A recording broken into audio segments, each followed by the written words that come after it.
শেখ হাসিনা ও তার দোসরদের বিচার নিশ্চিতে রাজনৈতিক শক্তিকে ঐক্যবদ্ধ থাকার আহ্বান জানিয়েছেন জাতীয় নাগরিক পার্টি এনসিপি নেতারা। রাজধানীর একটি হোটেলে ইফতার মাহফিলে একথা বলেন তারা।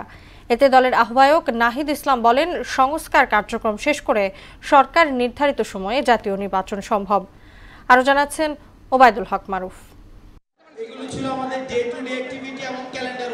জুলাই অভ্যুত্থানের চেতনায় গঠিত জাতীয় নাগরিক পার্টি এনসিপির ইফতার মাহফিলে যোগ দেন বিএনপি, জামায়াত সহ ফ্যাসিবাদ বিরোধী রাজনৈতিক দলের নেতারা। অংশ নেন আলেম, ওলামা এবং সাংবাদিক সহ বিভিন্ন শ্রেণী পেশার মানুষ।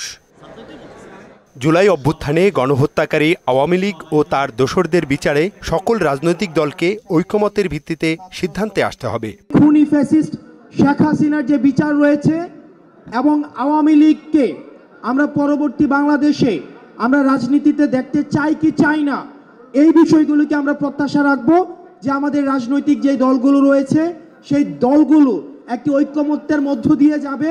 যারা জুলাই এবং আগস্টের অভ্যুত্থানের সময়কালে নারকীয় নরহত্যা চাপিয়ে দিয়েছে, মানবতা বিরোধী অপরাধ করেছে, সে আওয়ামী লীগের বিরুদ্ধে আজকের এই ইফতার মাহফিলে আসা প্রত্যেক ফ্যাসিবাদ বিরোধী রাজনৈতিক পক্ষকে একমত হয়ে একটি সিদ্ধান্ত গ্রহণ করবার অনুরোধ জানাচ্ছি।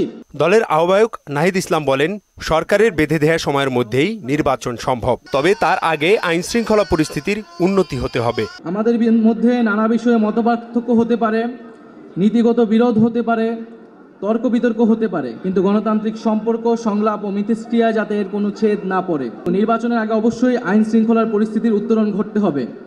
এককভাবে সরকারের পক্ষে কাজ হয়তো সম্ভব নাও হতে পারে, তাই রাজনৈতিক দল, সামাজিক শক্তি এবং অভ্যুত্থানের শক্তিগুলোকে সেক্ষেত্রে ভূমিকা রাখতে হবে। ফ্যাসিবাদ বিরোধী শক্তি এখনও দেশের বিরুদ্ধে ষড়যন্ত্র করে যাচ্ছে উল্লেখ করে তাদের বিষয়ে সবাইকে সতর্ক থাকার আহ্বান জানান নাহিদ ইসলাম। অভ্যুত্থানের শক্তিদের মধ্যে অনৈক্য, সামরিক বেসামরিক আমলাতন্ত্র, মাফিয়া, লুটেরা, ব্যবসায়িক শ্রেণী ও ষড়যন্ত্রকারী নানান বৈদেশিক শক্তিকে সুযোগ করে দিতে পারে। তাই আমরা যাতে এই বিষয়ে সবসময় সচেতন থাকি। ওবায়দুল হক মারুফ, মহানা সংবাদ, ঢাকা।